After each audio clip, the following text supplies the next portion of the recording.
shimasu. Onegai shimasu.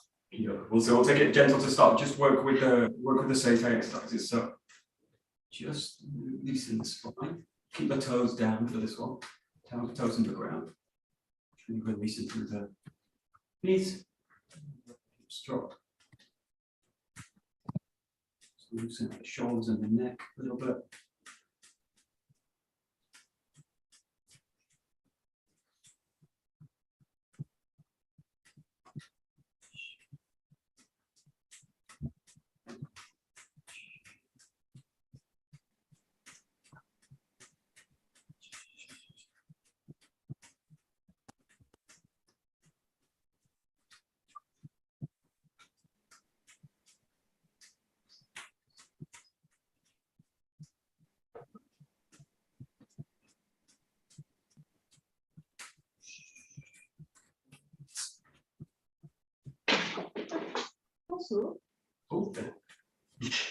Okay, just take the body one side, just kind of let the weight sink and settle into one. Just keeping the toes on the ground.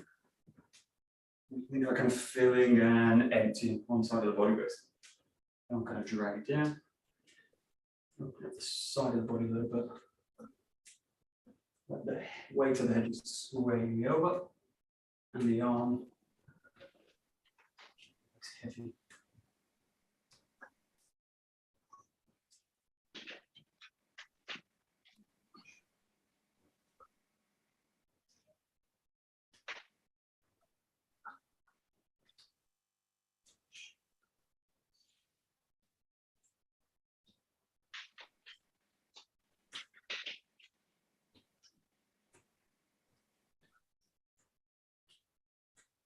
Great, just working gentle rotation. Spine.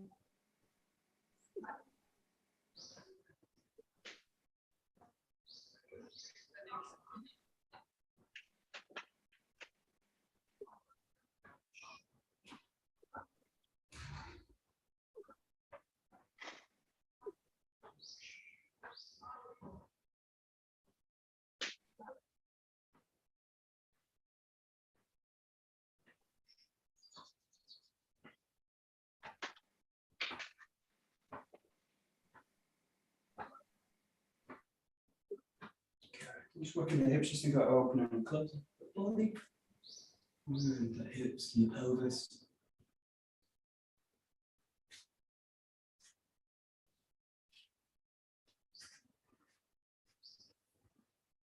In this case, one thing you can play with also with the hip, kind of pulling the connection to the feet. So if you think about closing and pulling the feet so that they're in, and then as you open up, pulling this connection open and opening the feet out. So it's quite subtle.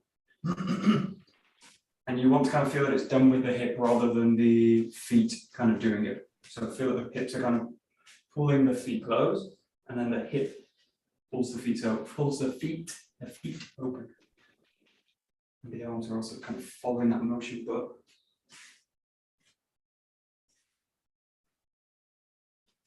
quite subtle, doesn't have to be big.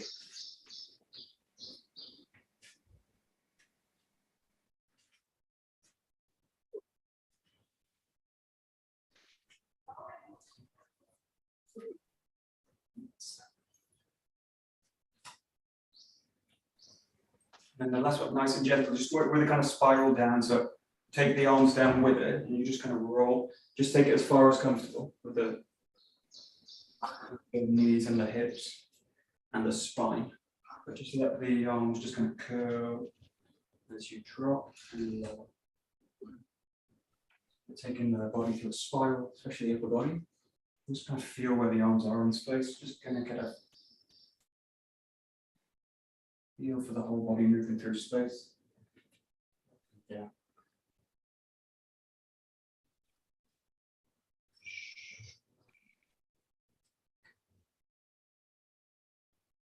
Just make it as low as comfortable.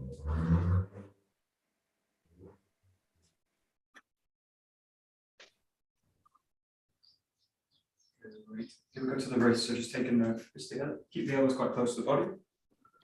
Roll them out. And think about kind of rolling the wrists over the top of the elbow.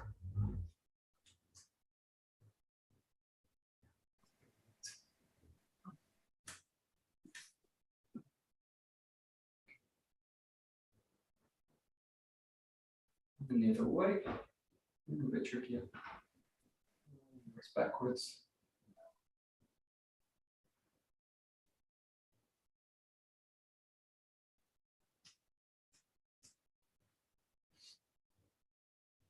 Just make a tight fist on one side. You can kind of using the elbow as a brace. The arm and just rolling the wrist. A little bit of tension in the wrist, so it's not too kind of floppy.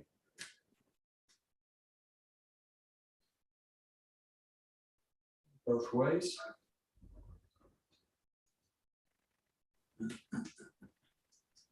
Changing the side.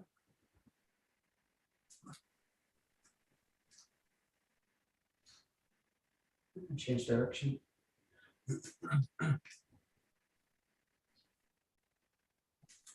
Good. Go for the elbows. So just take the arms out the side. Just wipe the hands across the face. And keep the shoulders loose, relaxed. Almost all the mobility is coming from the elbow and the forearm. So good. And changing the direction. A little bit tricky to go the other way. The arms again, or let the hands wipe across the face. Good. We'll do the one which is like you're holding the tea bowl. So like a bowl like this, and you're just going to kind of wind the arm around in a spiral. You kind of wind it around, so you don't need anything in the hands to do it. But just imagine you've got a kind of bowl, two bowls in the arms. Just pass it one way, find a way which feels the kind of natural way, or just kind of reverse it. So you can obviously kind of roll the body with it, but in this case, just try and keep the spine kind of neutral in a sense. And just working the shoulders and the wrists and the elbows.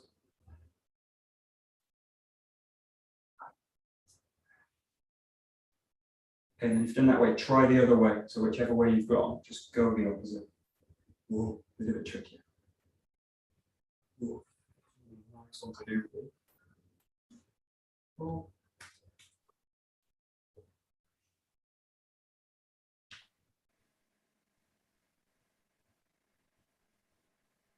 Okay, and then just for the shoulders, you're just going to open them out to the back, let the thumbs kind of lead out, pull the shoulders all the way. Back. Think about widening as well as slightly pulling the shoulder blades together. So only gently pulling the shoulder blades together, and mostly widening out the back and opening the chest out. And then curl open, as if you're kind of diving into a pool, so you're kind of round the back. Nice deep breath into the back of the rib cage as you do it. Hold that position, fingertips gently touching. And then release it coming out to the back again. Open the chest, pull the arms wide, back of the back is long.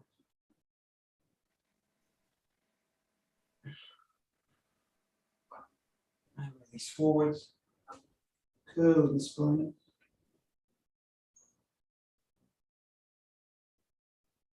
Nice deep breath into the back, the ribs, back of the rib cage. And release it out to the back. Big deep breath into the chest. Release it, do one more forwards. Just take a nice deep breath in, rib cage.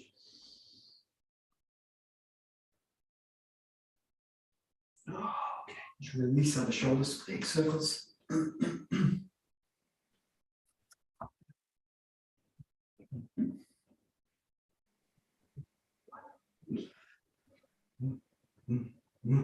Good change.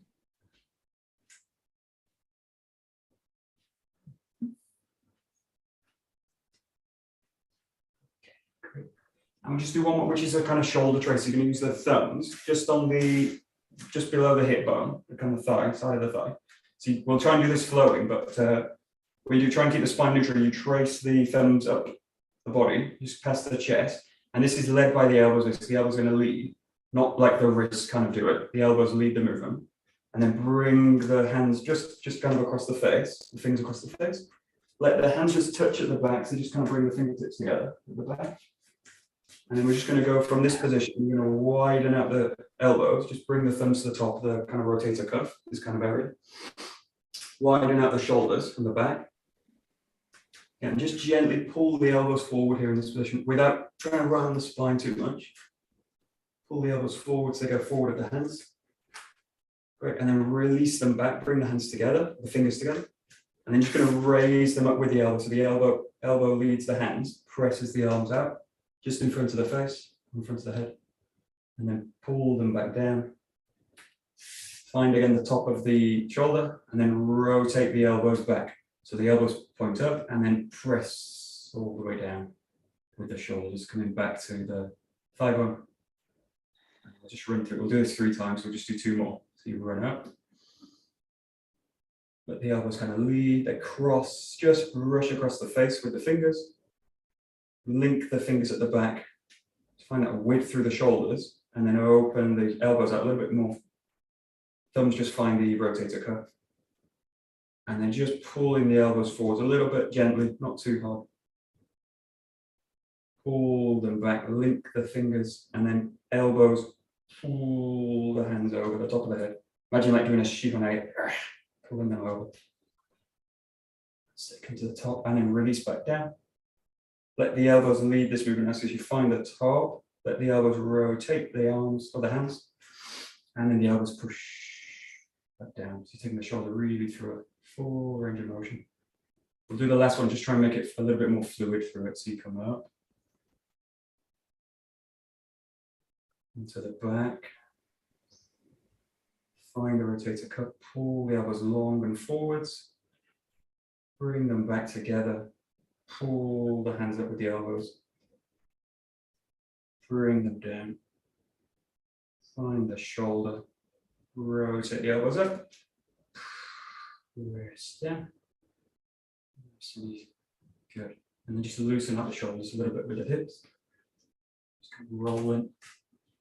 Someone's pushing the shoulders. Just kind of roll in with it.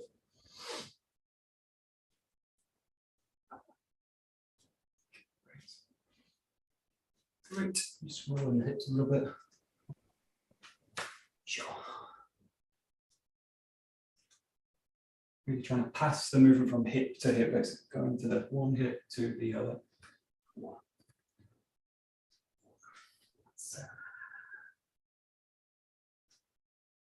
Good. Changing direction. If you feel any parts kind of sticky, just kind of run over it. Imagine like a racetrack. Just kind of run back over it a little bit. Sticking point, just roll around it a little bit.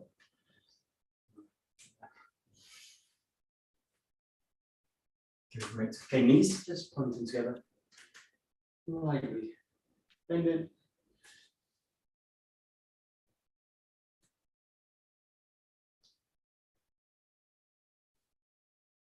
Just take one step out, just roll in circles. Trying to keep the toes on the ground. Nice contact with the feet. Let's see, this is for the ankles as well. That's the knees and the hips, obviously, as well.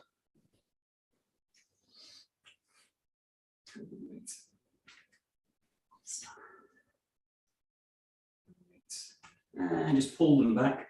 Just gently pull up the toes towards the face. Just let the weight settle onto the heel and the base of the big toe and the edge, outside edge of the foot and the little toe. Find the ground again and just take it the opposite way. Go outside in.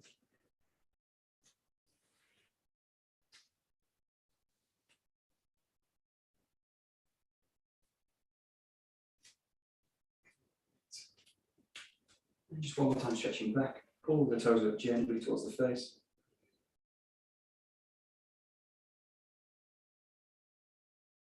Good. And then for the toes as well as everything else, the knees and everything, just bring the body down, come up onto the toes so the heels are off the ground.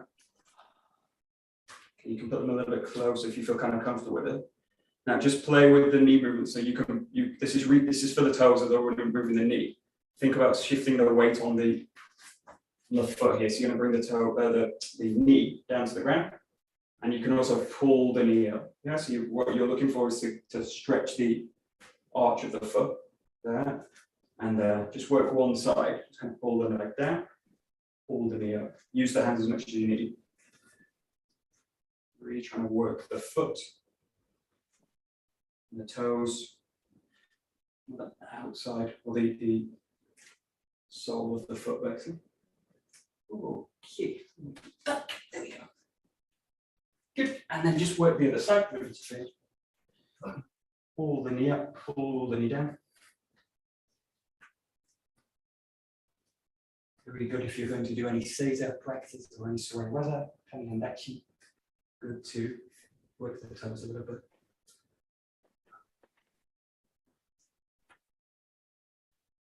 Great. And then just sit into the squat here.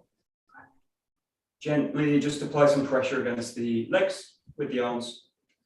Pressure out and let the legs press back in as well. And if you can, just start to bring the hands together, come up towards the chest, and just a little bit of pressure in. Again, pressure in, and the hands will just hold the pressure.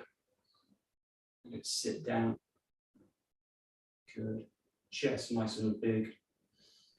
Couple of deep breaths in through the back of the rib cage. Nice and long with the head, the spine. And then just release the hands to the ground. Just gently in front, just find the toes at the back and just walking out with the heels at the back.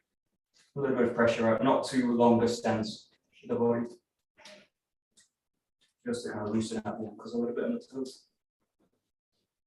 Just treading, I guess, squashing grapes with the feet.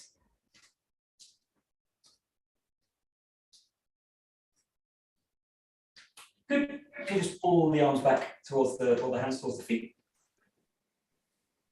Just loosen out the body. Start to release the lower back. Let the head hang if it's comfortable.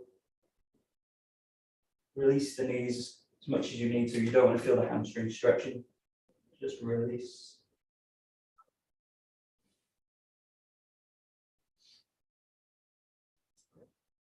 And just nice and slowly, just working the hands at the shin bone. Up to the knees, just let them widen out to the side of the body. Yeah. And we'll just finish just a breathing one. So you come out to the sides, take a deep breath in, let the arms just pass through the center line here, like a kind of zip line through the center. And then just let the spine flex, curl, all the way through as far as comfortable. Let the arms hang, release out the shoulders and the spine. Little bit of movement. And then when you're ready to take the breath in, just come up, pull yourself up. Let the breath settle, and we'll just go a few times with this deep breath in. Let the arms pass through, deep breath out. Curl all the way. Releasing the spine, the arms, the face.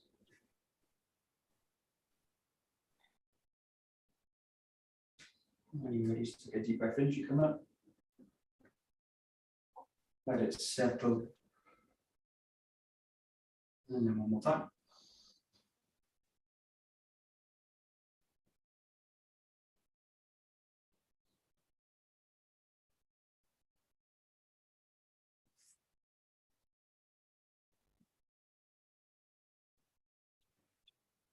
Just coming up. Great. Okie-dokie. Great. We'll do a little bit of bokken work. So just take your bokken.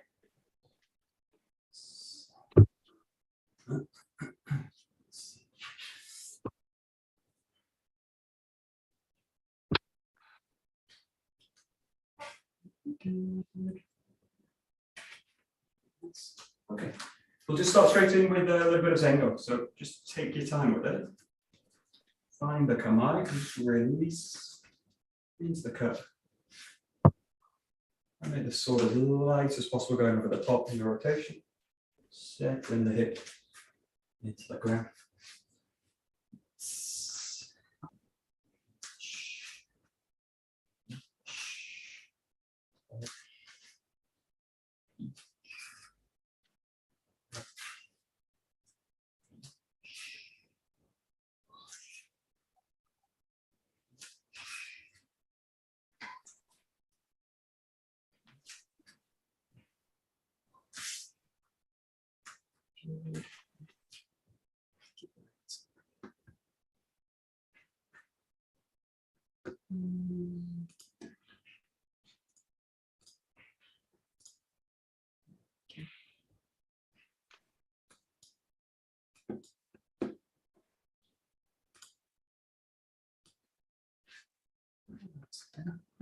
Didn't know I could do that. Oh. Oh, okay, that's good. Great. Nice.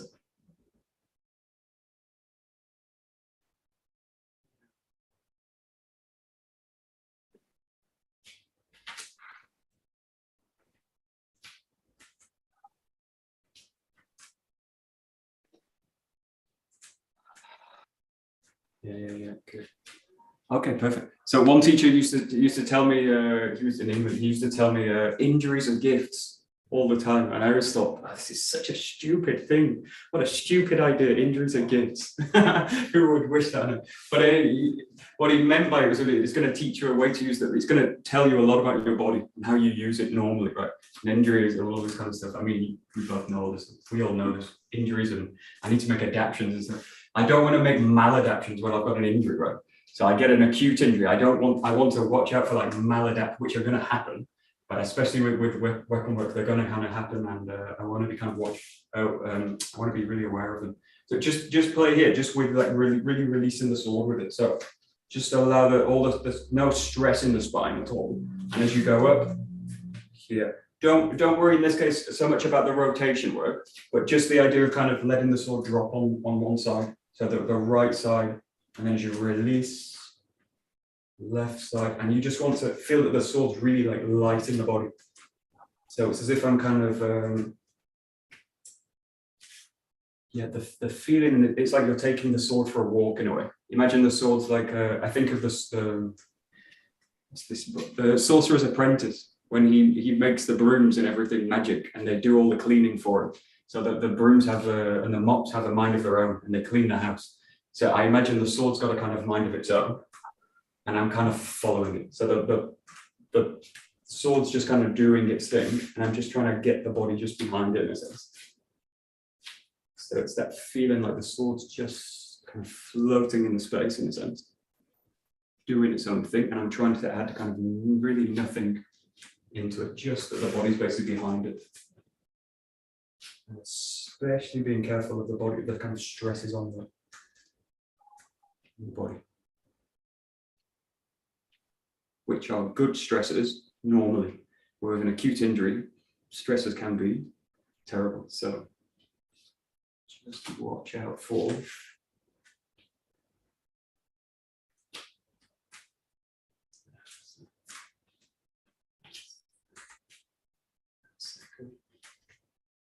yeah, nice. Yeah, so great. Nice. Good. So now take it to like a 𝘥𝘰𝘦𝘦𝘥. So really opening the hips out now. So let the hips kind of open out, and then let the sword just pass there. But yeah, watch for, especially with this 𝘥𝘰𝘦𝘥, that the spot of the spine doesn't twist into the movement. So allow the spine to really find that kind of center line, but let the hips just kind of open out. So you can also play with really, one nice exercise from this is also you just like release the hand, the bottom hand, and you just let the sword kind of swing through that arc. So it's just going to kind of slide off the hip in a sense. And on that way, it's a little bit trickier. Let the bottom hand keep it. So you're just switching between basically the right hand taking the sword and the left hand taking the sword. But yeah, the key thing is that the path of the sword and that the hips just kind of open and let the sword basically go past. Just slide out. So it goes back to this thing that we say a lot, it's like the shoulder's like a gate. In this case, the gate's basically open all the time, all full. Yeah. Okay, good.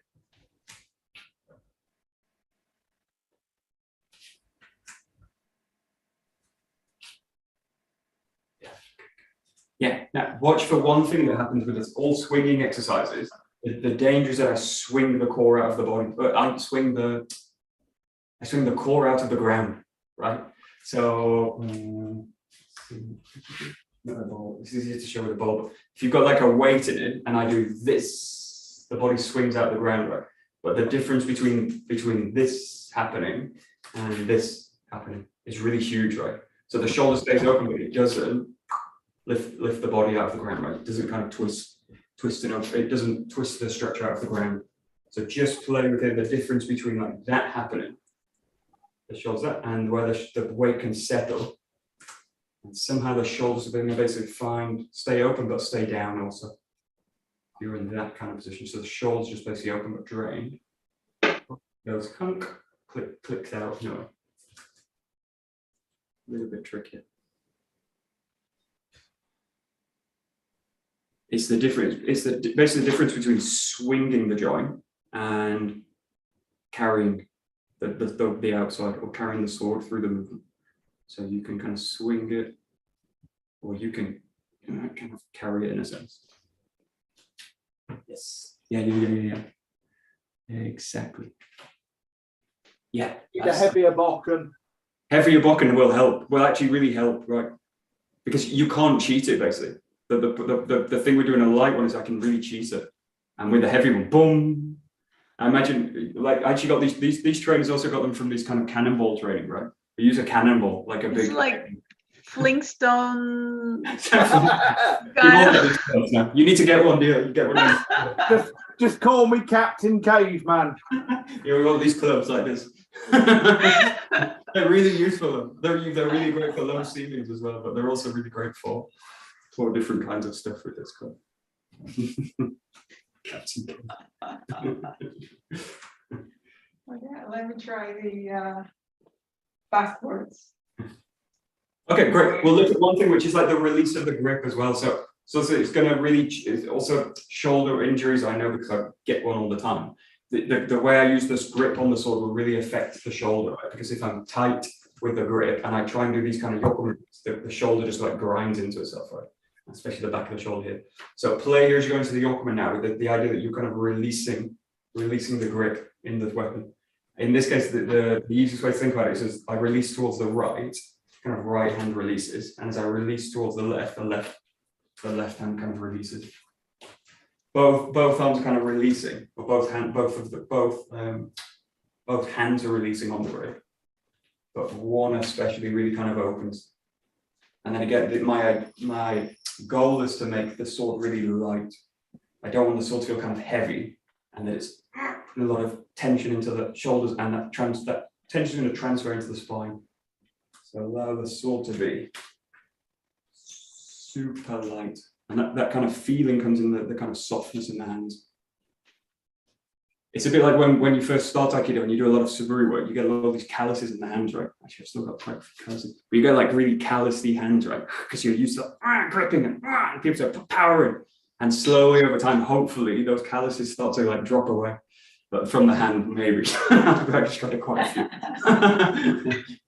But the idea is that once I've got the form behind, I'm actually comfortable with the weapon in the hands can start to do less, basically. That kind of callousy, heavy gripping doesn't necessarily need to be. You start to get a little bit of a more subtle grip in a sense, but still with a kind of sealed, heavy quality. Yeah. That's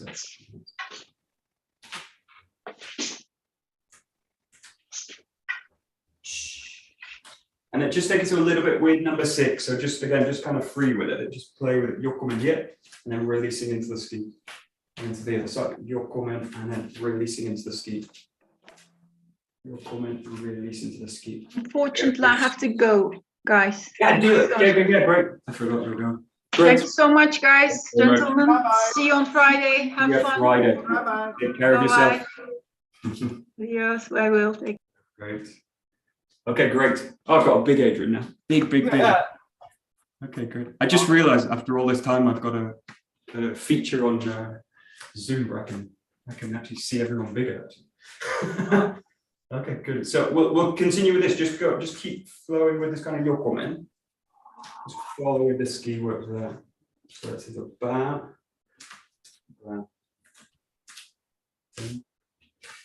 That's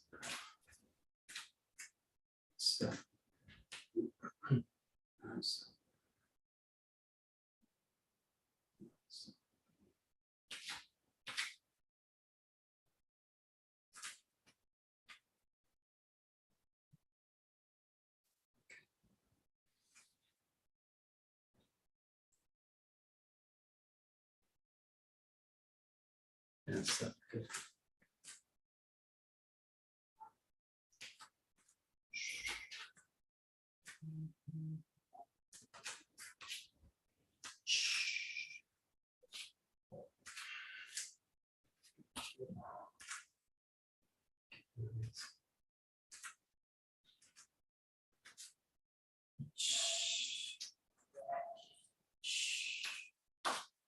Oh.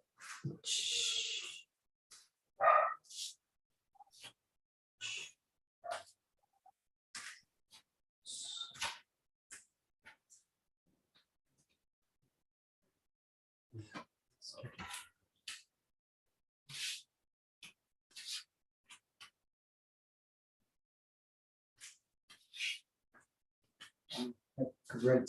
Okay, we'll look at these kind of 𝘰𝘬𝘦 forms. So we'll do the 𝘰𝘬𝘢 one. The 𝘰𝘬𝘢 one in a sense is not easy, but it's a kind of obvious form. We'll see if we can look at the 𝑠ōto kind of form as well, which is a kind of specific footwork as well. So really, it's kind of a tricky one. We'll start just with that form with the 𝘰𝑬𝑖. So in this, you can do this a few ways. But the one that's kind of nice to start with is we'll do in this case. We'll do this like a 𝘥𝘠𝘬𝑚𝑝𝗜𝗠. So you open the hip out. A 𝘥𝘠𝘬𝑚𝗡 here, and then you go into the slice out, and you just take time coming through, finding that cut, and then releasing again into that 𝘥𝘠𝘬𝑚𝗡. You can do this on the other side, it's a little bit tricky, but just stick to the right side for now. So you've got 1, 2, to the back, and then open.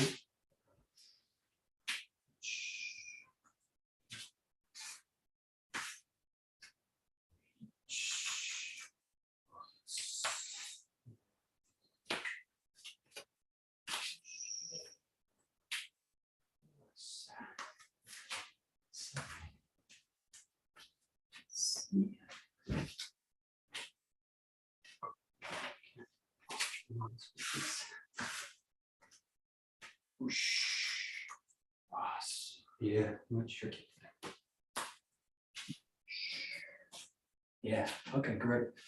So play with the club stick. We'll start with the basic. Start with the sword form, and then we'll see if we'll start with the start with both hands, and then we'll try it with just one with this, and then we'll lose the weapon. We'll just go to the handwork with it. So just start with it. The first thing, do it a little bit slower, or actually a lot slower when you do it with it, because full of the weight and everything's going to. So I actually work a lot slower when I'm working with this. Also, I work much slower than I would. So I'm really looking to. That main thing is really letting the spine and the center try to hold that weight in front. So you have to kind of meet it with the back of the body basically as you do it. I'm going to take it a little bit slower because.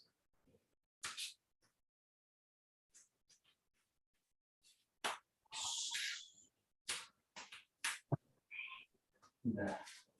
Whoa. It's nice and tricky. And I did 𝘰𝘬𝘦 on the request of the Monday morning class. Okay, great. Of which the cutback as you turn round was very difficult to convey when Yes. I'm here alone. Yes. Yeah. I'm going to have the same problem tonight.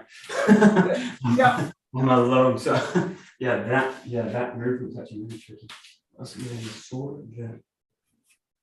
See that?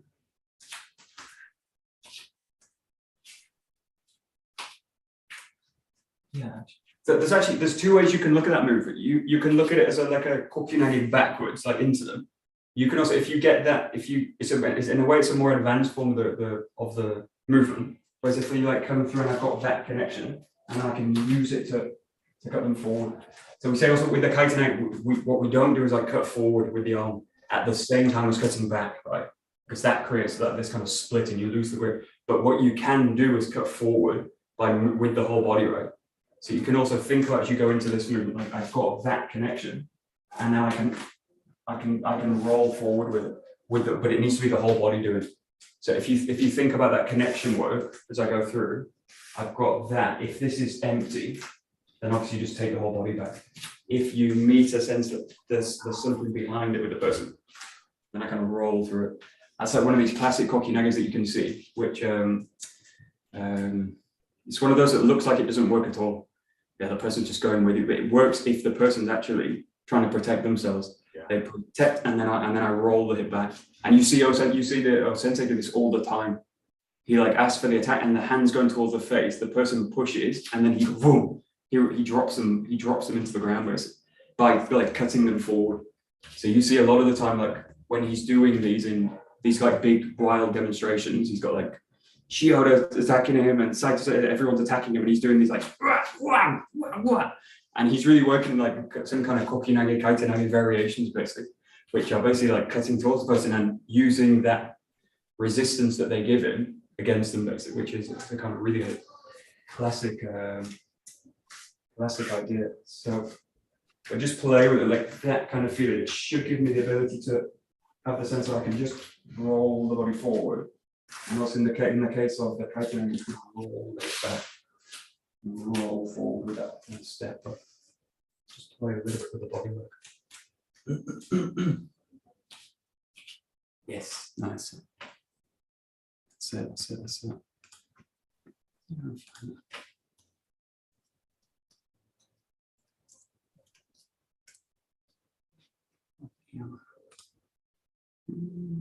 the big one. That's not.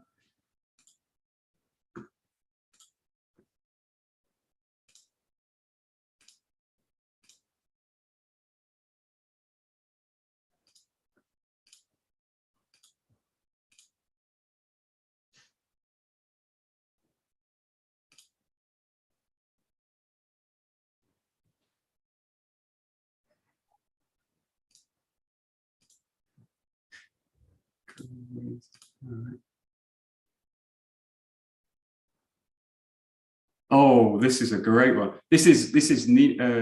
This is like a kneading door. It actually shows it slow motion. Just watch this. This one. Let's see. Oh, can you see the screen? I've lost it. Where have I gone? Yeah, so you see the screen. Yeah. Right, won't let me view it above. Okay, let's see. I need to minimize that. Okay, great. There we go. I can see it. I can see it. Okay, great. Let's see. Let's put this music. Music. Bad music.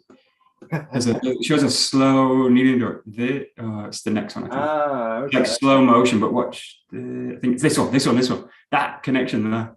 Is that through the arms, and then he's wrapping them up with it. But it's like classic. Like this is really like 𝘰𝑗𝑡𝑒 work, 𝘥𝘰𝑦𝑡𝑒 work, but you see in that like rotary movement of the whole body and tying looks a bit of a struggle, a bit off balance. That one's beautiful though. This one, that lead in moment. Look at that lead it there. He's already in motion. They're coming in and they're already out actually, and he's already there in the center. Yeah.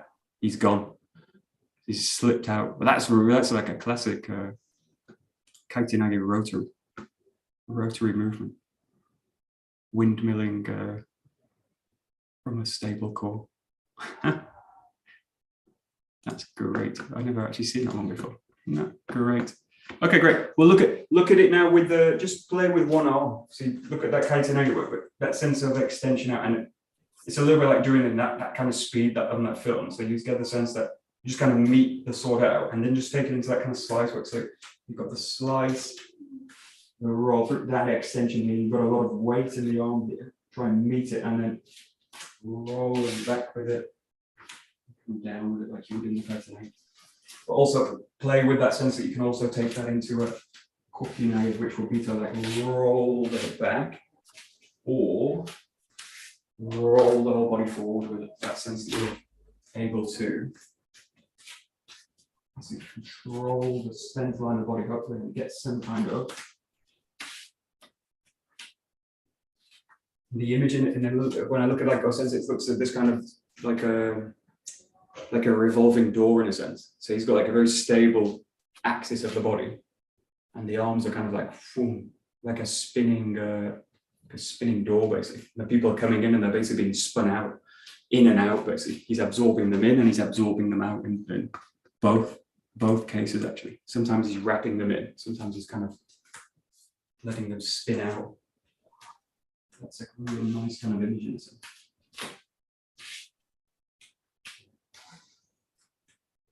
Yeah. So, yeah, you could. Yeah. You can also. Yeah. What else The can you? hand change doesn't work so well with the bokken, does it? No. Yeah. We're over there. Yeah. I basically just leave. Yeah, I kind of leave it as it is, basically. So let's see what we can do. Yeah, because you change into that position. And yeah,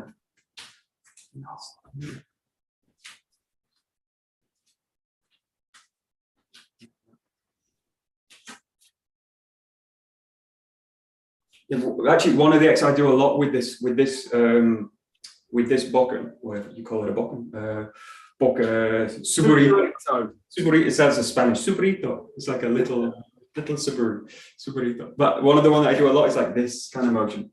Yeah. That kind of rolling of the wrist so that you get, I mean, this is great for the forearms. Like, this is something I got from the kendo guys because they do this a lot, and they do a lot with, they actually do, I saw them do this with just bottles, either bottles of sand or bottles of water. They start with bottles of water and they use them like a Coke bottle full of water, and they just do this, and then they change it to sand, and then they change it to like ball bearings. So he gets kind of heavier and heavier. Also, the karate guys, they use the wood sticks with cement on the end, right? And they do all these kind of movements with it, which are really very useful exercises. I mean, for us, the main thing is that sense of mobility through the wrist. So this for us is a really great one because it's really what we're kind of working with all the time. If you think about, especially when you're going towards 𝘥𝘰𝘦𝘴, 𝘰𝘰𝘦𝘴, all that kind of complex handwork stuff. Just work a few on both sides. You can also take the end of it as well. And yeah, the other one that's good for this is the underside of the forearm. Take the end and you just pull it towards the forearm. You pull it towards the underside of the forearm and then release it. So you've just got like a little. It's like a 𝘰𝘰𝘪𝑗𝑗 in it. So it's like that, and a little bit like a kind of punching towards the ground in a sense. So I'm not just pulling it up that way, but the sense of kind of reaching it out. But that's a good one for the underside of the forearm. Especially if you look at swordsmen in Japan, that people that spend the majority of the time doing sword work, you see these like huge overly developed forearms, basically. Huge forearms and tiny shoulders. That's what you always see in the swordman kind of body. You see it in the kendo, big quads and big forearms and tiny shoulders. And that's really where they kind of focus on the body. That's a kind of useful one. And then the other one like this is like we do with the Jo, so it's just that kind of rotation out. And again, just really, this one's really good for that part of the forearm. So that sense that you kind of roll, really like what we do with the Jo, but obviously with this much heavier. And just also playing with, also holding it. So good for lots of things, grip strength and like forearm strength, strengthening the surrounding areas of the wrist, which tends to be the weak link.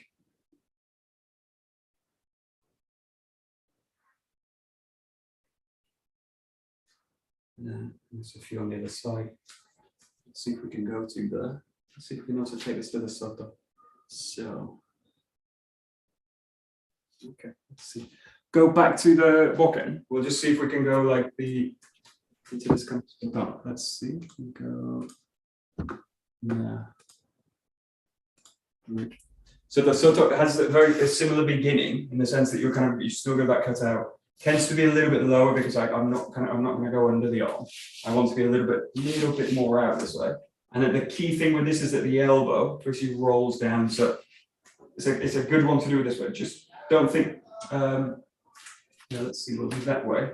Actually just play with the sword. It's like that, and then the elbow and the hip basically rolling.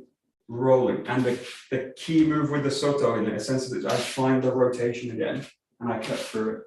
So if you go to the soto move and you're like here, you've got that move, and then this hand is going to kind of roll up, and then the elbow is going to cut this way towards the head. At the same time, I find a rotation this way, and it's going basically towards, in the same way as the uchi goes towards the head, or goes towards the body. Now, in that case, if the person releases the hand's basically going to go towards the face or towards the ribs of the person. So the key idea with this is that sense that you can get the hip underneath and get it to release the elbow at the same time as I'm the rotation. And since when you're working with the source, a little bit tighter, the movement.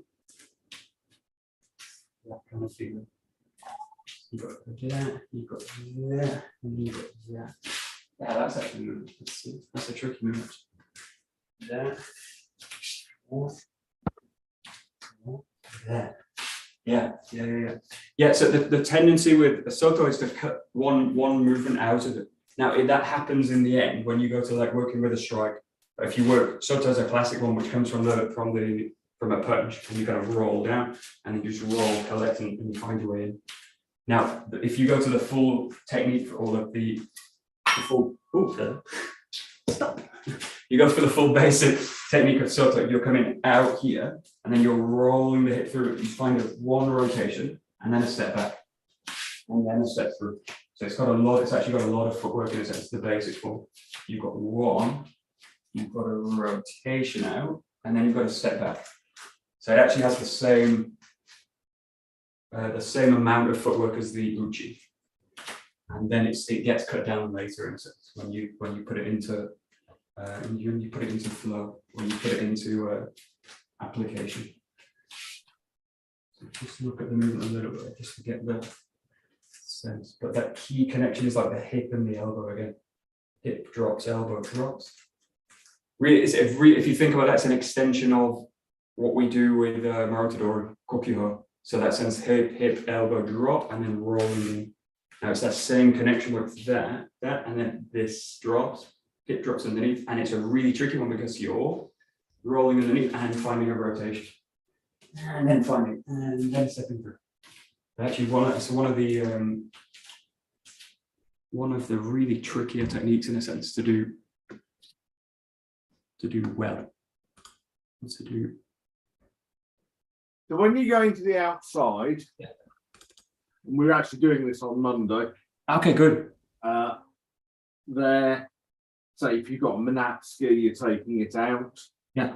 Would you then go into a tenkan, or would you do tenkai? If it's a ski, then I'm gonna I'll drop onto the arm. So I'll drop this way with that hand, and then I'll just roll the hip back with it generally. And because if you think about that, if you think about all the kaiten, the aim is to get to the back of the person, right? It's to like get behind them. I either go underneath the arm to get to the back, or I go around the outside, right? But my aim is basically to go from, if I'm the attacker in this case, to get from this position in front of me to that position behind me. Now, in the case of the ski, as the person comes in, I'm going to drop them down into it, right? So then my next movement to get to the back is basically just like that slide behind it as I take the head, and then I'm basically rolling straight through them. So that ski work, or the muneski is a much shorter variation, or a much shorter application of it in a sense. Yeah. But the basic one, or where we start, is actually a really complex one, where it's like I go out, and then I roll through with the tenkan, and then I step back, and then I'll do it, and then I step through. So it's got that kind of 3-step pattern, the same as the uchi actually. Just compare the two. So if you go like, if I take the uchi, it goes like 1, 2, 3. I'm at the kaiten now, the step through, right? The same with the outside. I go 1, 2, and then 3, and I collect, and then step. So they each have that kind of setup, which is uchi's 1, 2, 3, and step.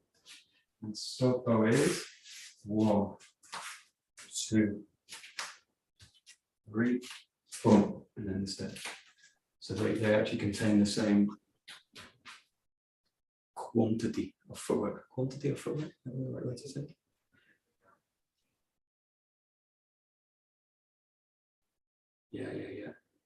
Yeah, so the trickiest part of that soto is the sense like I get here, and then I get the hip to drop at the same time, like the elbow flexes.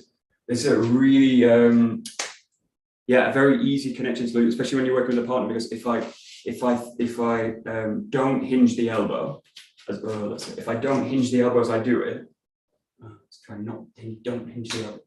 If I don't hinge the elbow, then I go either into the force or I try and go around it. Now that's what you see a lot in terms of work, but the feeling in this case, again, it's a in a way, a lot of the movements in Kaitenai are actually like Ikkyo movements, right?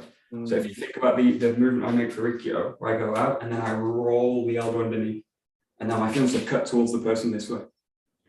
Now, if you think about Kaitenai with that similar kind of motion, but what I do is I just use the connection with the hand and I connect it that way, right? I use that to get to the back of the person. So it's like what